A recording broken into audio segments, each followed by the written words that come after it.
Hello दोस्तों, कैसे हो आप सब।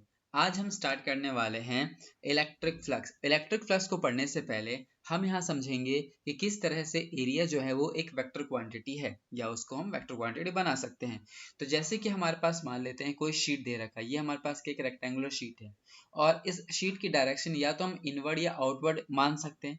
इनवर्ड या आउटवर्ड, जैसे इनवर्ड अगर लेते हैं तो यहाँ पर क्रॉस से शो करते हैं, आउटवर्ड अगर लेते हैं हम डॉट से शो करते हैं। ठीक है, तो ये चीज ध्यान रखना, ये किसके लिए है। ये डायरेक्शन जब हम बोर्ड के इनसाइड में लेंगे, ठीक है, और ये कब लेंगे हम, जब बोर्ड के आउटसाइड में हम लेते हैं। ठीक है, तो ये हमने इस तरह से माना। तो जब भी किसी भी एरिया में अगर हम वेक्टर यानी डायरेक्शन ऐड कर देते हैं तो वेक्टर क्वांटिटी बन जाती है सिंपली।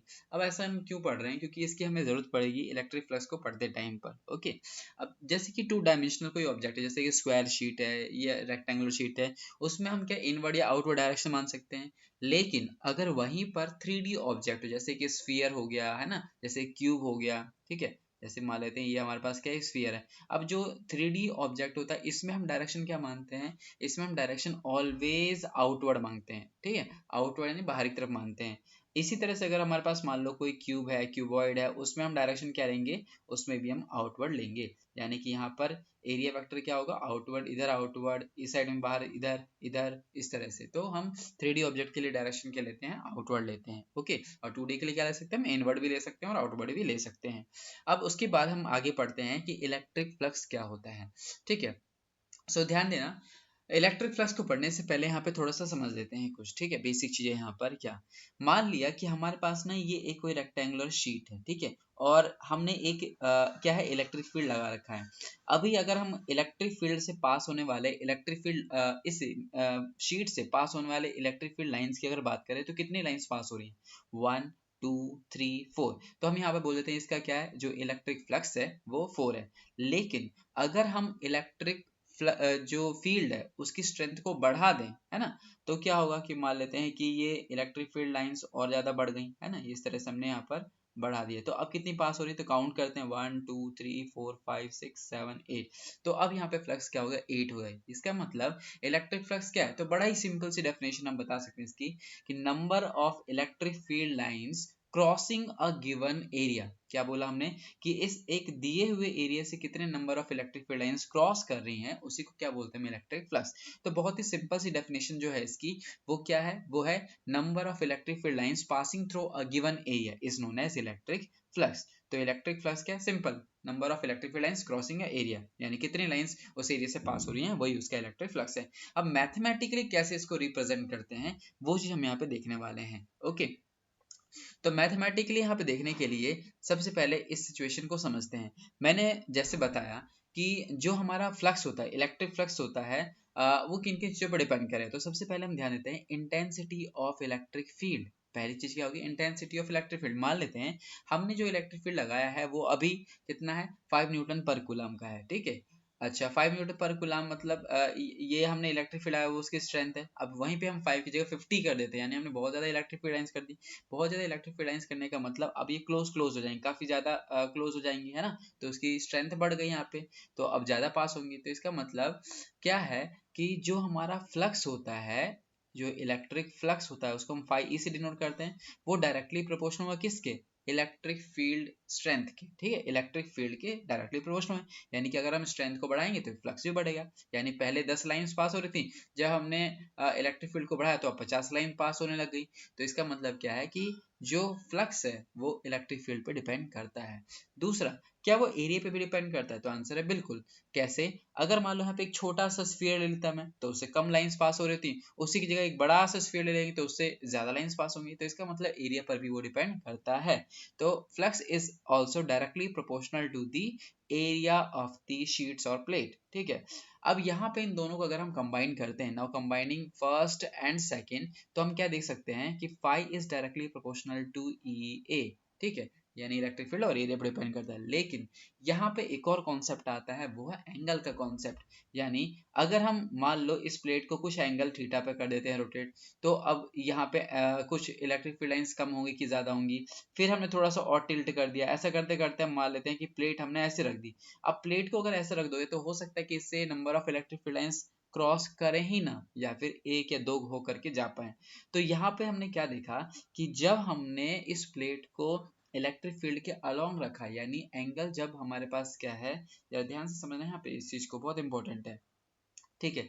यानी अगर हम यहाँ पर ध्यान दें तो हमारे पास क्या है, ये जो हमारे पास एंगल है, ठीक है, ये हमारे पास एंगल है, ये हम कैसे लेते हैं, तो यहाँ पर ये जो हमारे पास शीट है ना, इसको बड़े ही ध्यान से समझना, ये जो शीट है इसकी डायरेक्शन पहले हम डिसाइड करते हैं। अगर ये सीट इस तरह से रखी है तो इस सीट की डायरेक्शन मैंने कहा था इनवर्ड या आउटवर्ड ले सकते हैं हम, तो इस तरह से मैंने क्या ले लिया है यहाँ पे, या आउटवर्ड डायरेक्शन में यहाँ पर इस एरिया वेक्टर को लिया है ना। अब हम यहाँ पे एरिया वेक्टर क्यों बोल रहे हैं, क्योंकि हम इस एरिया को वेक्टर क्वांटिटी मान करके इसकी डायरेक्शन डिसाइड कर दिया हमने, तो ये ए वेक्टर हम बोलेंगे। इलेक्ट्रिक फील्ड जो है हमारे पास उसकी डायरेक्शन क्या है, तो इलेक्ट्रिक फील्ड की डायरेक्शन भी जो है वो इसी डायरेक्शन में है। अगर ध्यान दो इलेक्ट्रिक फील्ड भी क्या है, इसी डायरेक्शन में।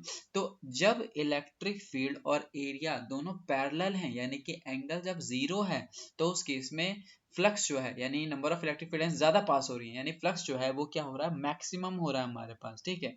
लेकिन अगर ये शीट को हम ऐसे इस तरह से हॉरिजॉन्टली रखते हैं तो अब एंगल कितना बनेगा, तो ध्यान देना इस प्लेट का जो एंगल है, मतलब एरिया वेक्टर है, वो क्या होने वाला है आपकी बात, तो ध्यान दो ये ऐसा हो जाएगा, और इलेक्ट्रिक फील्ड लाइंस तो वैसे की वैसी हमारे पास है ना, वही सेम है।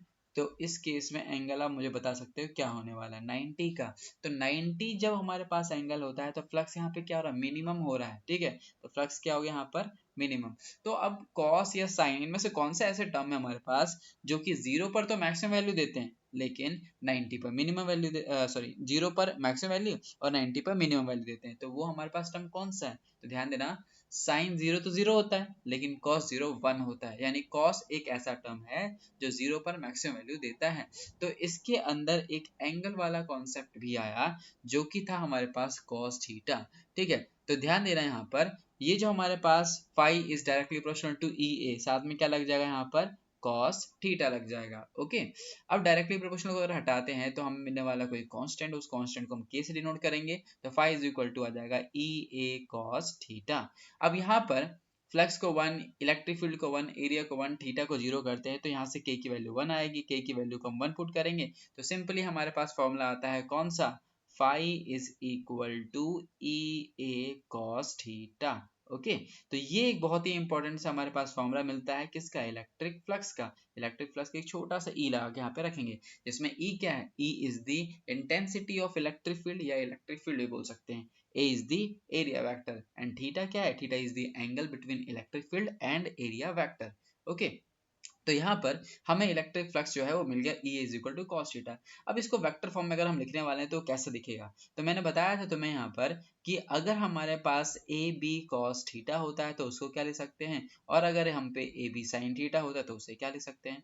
अगर ए बी कॉस है, कॉस के केस में क्या लगता है, डॉट प्रोडक्ट, तो ध्यान रखना ए डॉट बी लगेगा, लेकिन अगर यहाँ पे साइन होगा तो क्या लगाएंगे हम, क्रॉस, ठीक है, तो ए क्रॉस में बी लगता है। तो क्योंकि यहाँ पर कॉस है तो इसका मतलब फाई इज इक्वल टू क्या मिलने वाला है हमें, फाई इज इक्वल टू मिलेगा ई वेक्टर डॉट में ए वेक्टर। तो फाई इज इक्वल टू आ चुका है ई वेक्टर डॉट में ए वेक्टर। तो ये हमारे पास ऐसा फॉर्म है जिसमें हमें फ्लक्स की वैल्यू ई डॉट ए मिली। अब यहाँ से भी हम डेफिनेशन बना सकते हैं किसकी, इलेक्ट्रिक फ्लक्स की। क्या होगी इलेक्ट्रिक फ्लक्स की डेफिनेशन, हम कैसे बताएंगे इसको, तो ध्यान देना, electric flux is the scalar product of the electric field and the area vector. तो सिंपल सी डेफिनेशन हमें यहाँ से भी मिलती है जो कि एक स्टैंडर्ड डेफिनेशन है जो कि हमें बुक्स वगैरह में मिलती है।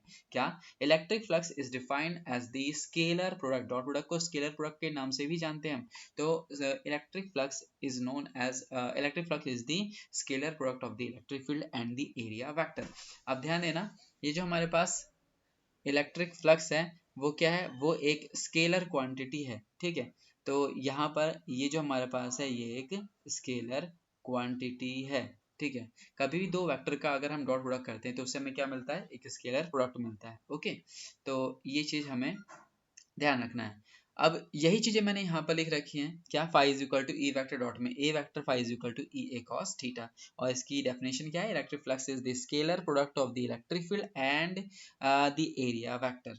अब ऐसा यूनिट कैसे निकालें, तो बड़ा ही सिंपल है, बहुत ही आसान है। कैसे इलेक्ट्रिक फ्लक्स की यूनिट निकाल सकते हैं, तो जो हमारे पास फॉर्मूला है उसी से ही हम बना सकते हैं। वो कैसे, तो इलेक्ट्रिक फ्लक्स का हम इलेक्ट्रिक फील्ड की यूनिट हमें मालूम है क्या होती है, वो न्यूटन पर कूलम, और जो एरिया होता है उसका क्या होता है, मीटर स्क्वायर। तो सिंपल से यूनिट है इसका न्यूटन पर कूलम मीटर स्क्वायर। तो यही हमारे पास दे रखा है, न्यूटन मीटर स्क्वायर पर कूलम। ऐसे भी लिख सकते हो, ऐसे भी लिख सकते हो, ठीक है।